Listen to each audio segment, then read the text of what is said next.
This right here is the cheapest drone you can find on Amazon, aka Tech RC mini drone for kids, max 20 minutes flight time, 3D flips, headless mode, altitude hold, 1 key takeoff, landing 6 add 6, gyro stable RC quadcopter. The drone comes with guard blades pre-installed onto the drone, and as you can see, they're no longer on the drone. This is because of multiple crashes with the floor, the wall, pictures, people, literally everything. And yes, I broke all 4 of them. This drone comes with 2 batteries to charge up the drone. Each battery gives about 8 minutes of flight time. However, if I don't do backflips, I can really and truly get to that 12-minute mark, which is really good.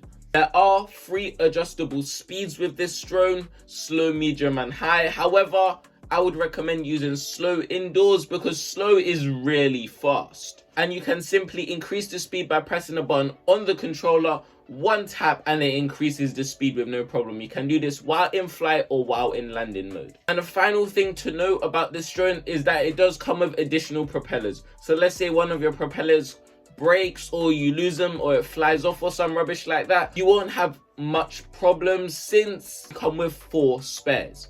An absolutely great thing about this drone is the size. It's amazing for indoor fun, able to complete obstacle courses. I'm setting up with small hoops in the house, chairs, all of that, because it's able to fit through. I'm able to race my sister up the stairs of the drone, and I'm also able to do a bunch of flips in the corridor consistently until I get bored, because it's able to fit and it's not going to damage the chandelier, for example. Because of this, I don't need to worry about crashing into someone, and I also don't need to worry about crashing into trees, because these are big problems when getting a drone. Since usually with the bigger drones, if you crash into someone, you will end up bleeding because of the sheer size of the blades and the speed that they need to spin. However, if you get crashed with this, you get a sting for 2 minutes at most. And also another big thing about having a drone is that you tend to crash it into trees. However, you're able to fly this inside, so you don't need to worry about that, which is absolutely lovely. I also felt like this was a fantastic drone to get into the droning hobby. Wait, is that even a word?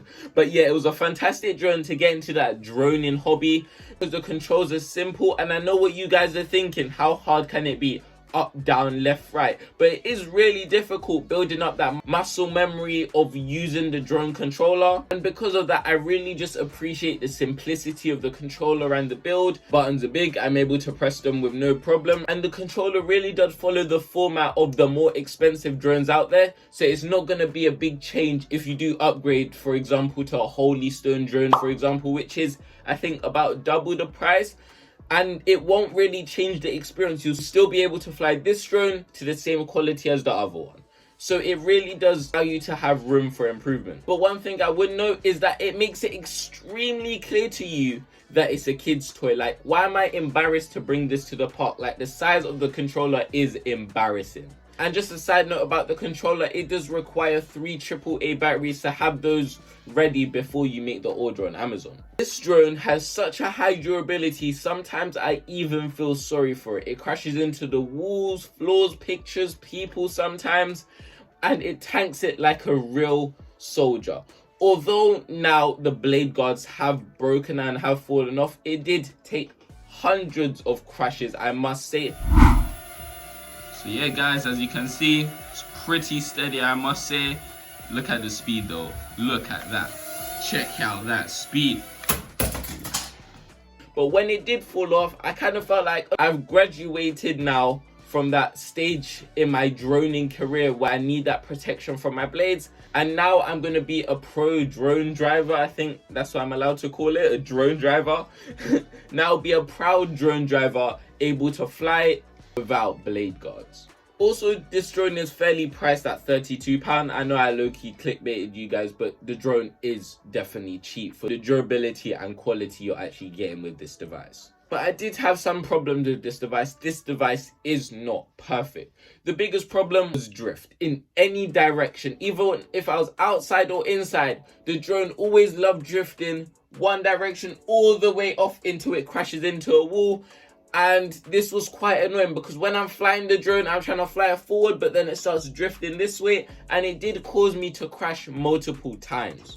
And this is especially annoying for learners because when I was trying to learn how to fly this drone, it started drifting and it's just annoying. So this definitely was an out of the box problem, a big problem that this drone does have. Although for the majority of the time I was able to use the controls to fight against it, again, it would just be nice if it was able to just hover in one small direction instead of always drifting to the side. Just would have been a little bit cooler in my opinion. Also, speaking of flying and all of that mumbo jumbo, the speed is just a little bit too much. I know what you guys are thinking, maybe I just need to get good, but I feel like it's way too fast to handle. Like, explain to me why when it's on the slowest setting, it feels like I'm driving one of those Fast and Furious cars. It's going flying absolutely crazy. And that's a big reason why I made a lot of my crashes in the beginning, is because of this super speed. And obviously when you have super speed, it creates a lot of noise, so expect a lot of noise from this drone. I'll give you a little taster now.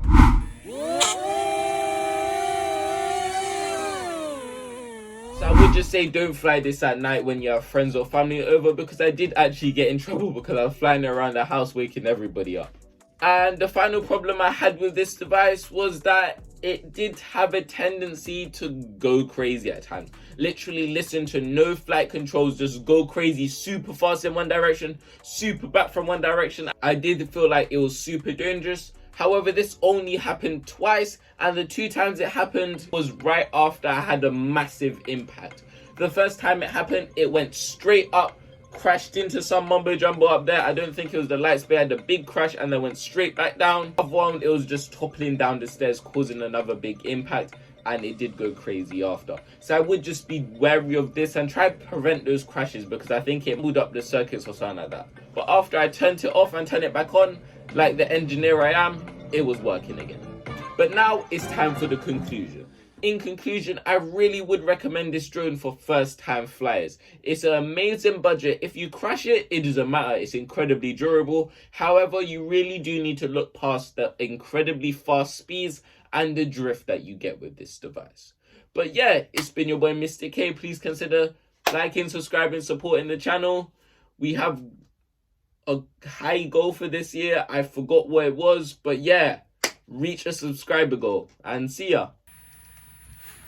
Yeah, so guys, you really just need to build up like the practice of flying a drone. Like, I know it still looks kind of difficult now, but like you really and truly do get the hang of it. I be real, even though it's like it's difficult to get. Oh.